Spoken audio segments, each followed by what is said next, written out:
తెలుగు నేలపై జన్మించి nightingale of ఇండియాగా పేరు తెచ్చుకుని జాతీయోద్యమంలో చురుకైన పాత్ర పోషించి జాతీయ కాంగ్రెస్ మహిళా అధ్యక్షురాలిగా ఎన్నికై స్వతంత్ర భారతపు తొలి మహిళా గవర్నర్గా వ్యవహరించిన అరుదైన స్త్రీమూర్తి సరోజినీ నాయుడు. సరోజినీ నాయుడు 1879లో హైదరాబాద్లో స్థిరపడ్డ బెంగాలీ కుటుంబంలో జన్మించారు. తండ్రి అఘోరనాథ్ చటోపాధ్యాయ నిజాం కళాశాల వ్యవస్థాపకుల్లో ఒకరు. ఆ కళాశాలలోనే ఆచార్యుడిగా చివరి వరకు పనిచేశారు. నిజాం పాలనలో అప్పటి హైదరాబాద్లో స్త్రీ చదువుకు సరైన సౌకర్యాలు లేకపోవడంతో సరోజినీ మద్రాసులో మెట్రికులేషన్ పూర్తి చేసి లండన్ కింగ్స్ కాలేజీలోనూ కేంబ్రిడ్జిలోనూ ఉన్నత చదువులు అభ్యసించారు. ఆ తర్వాత స్విట్జర్లాండ్ వెళ్లారు. బాల్యం నుంచే ఆంగ్లంలో కవితలు అల్లేవారు. మధురమైన కవితల వల్ల భారత కోకిలగా పేరు తెచ్చుకున్నారు. సరోజిని కందుకూరి వీరేశలింగం సమక్షంలో డాక్టర్ గోవిందరాజు నాయుడిని కులాంతర వివాహం చేసుకున్నారు.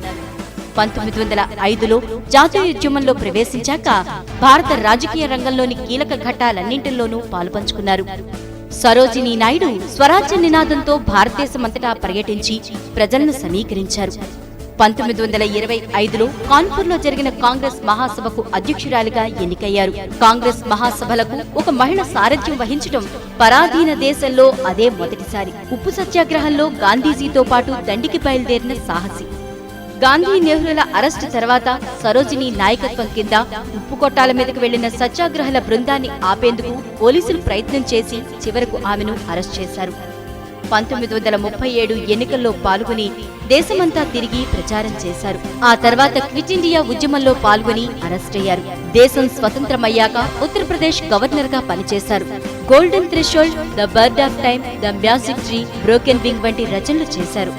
భారత రాజకీయ సాహిత్య రంగాల్లో చెరగని ముద్ర వేసి 1949 మార్చి 2న తుదిశ్వాస విడిచారు. పరాధీన భారతంలోని అణిచివేతను చూసి స్వాతంత్ర పోరులో రెపరెపలాడే బావుటగా నిలిచి సాహితీ రంగంలో ఓలలాడి భారతావనిలో స్వేచ్ఛా గీతికను ఆలపించిన సరోజినీ నాయుడికి వినమ్రంగా సెల్యూట్ చేస్తోంది వనితా టీవీ.